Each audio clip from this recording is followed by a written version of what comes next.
never wanted to be a chartered accountant, to be precise. Okay. I wanted to be a lawyer, but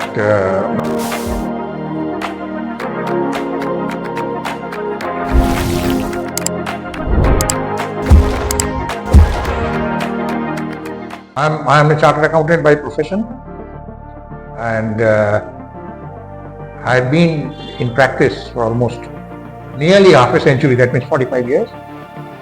And I was a partner of a mid-sized firm long back, of course, and was a partner there for 13 years. Then switched over to my own practice as a sole proprietorship, and then joined a much larger firm, which is the oldest firm of chartered accountants in the country.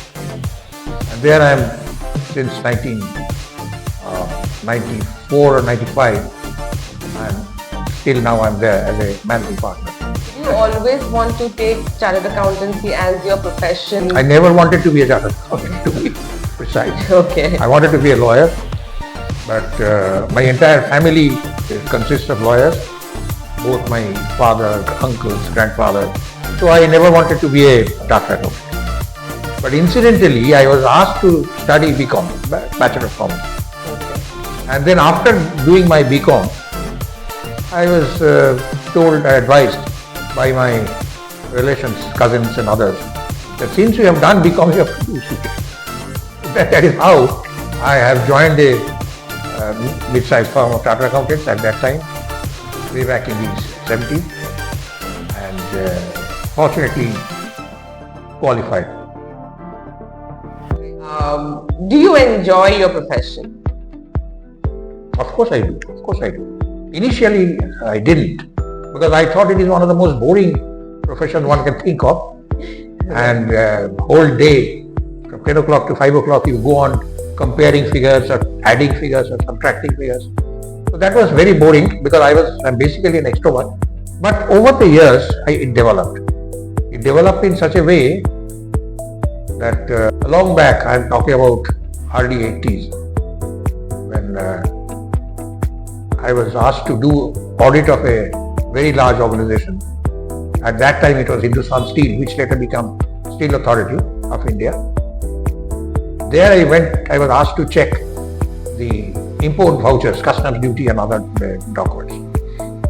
You know, whenever any import happens, customs, there is a department called appraisers. They have to appraise the value of the material imported. So while doing that, there are port charges. They have to pay certain charges. I was asked to check those charges and based on documents submitted. While checking that, I was told that you have to do nothing. You have to tick up this figure from their receipt and tick up the books that they have produced before you. Nothing else need to be done. That is the way best I can do it. But incidentally, one particular voucher drew my attention.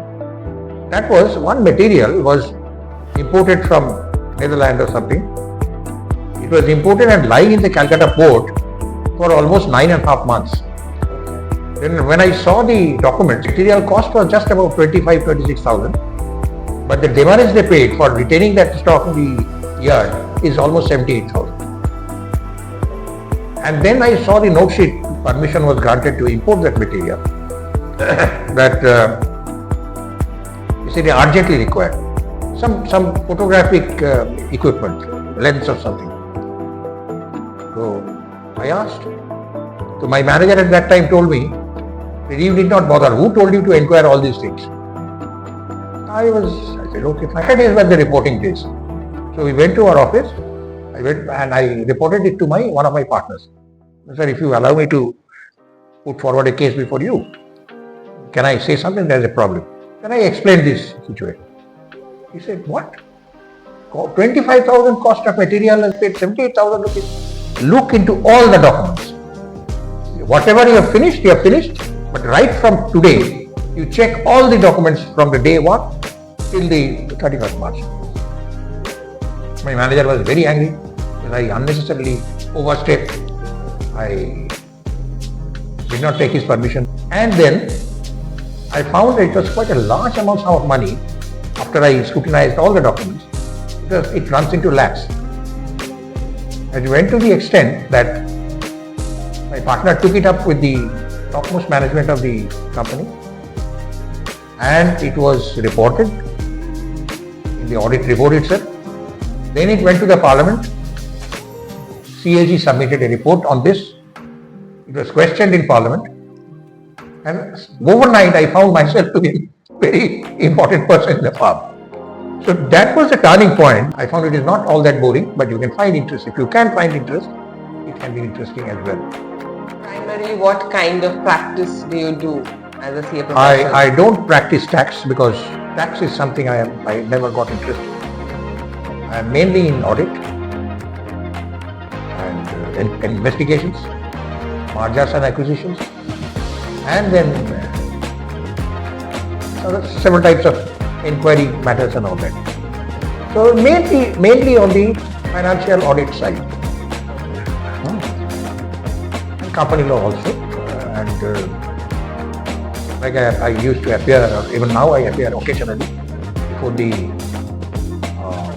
company NCLT, National Company Law Tribunal. Earlier it used to be called Company Law Board. Occasional cases come to me for enforcement directorate also. So partially I am a lawyer, partially I am an accountant. Any interesting stories you want to tell us? Anything that happened which is kind of, is there in your memory and would probably stay in your memory, something that eventful? I said almost half a century, not a small period, and to remember everything is not possible, but some incidents of course happened, and very interesting is nothing to do with audit, but it is just with man management. Coal India subsidiary, Central Coalfield, we used to audit, and as per the arrangement made with the firm, our boys used to stay in a guest house, a D-type guest house.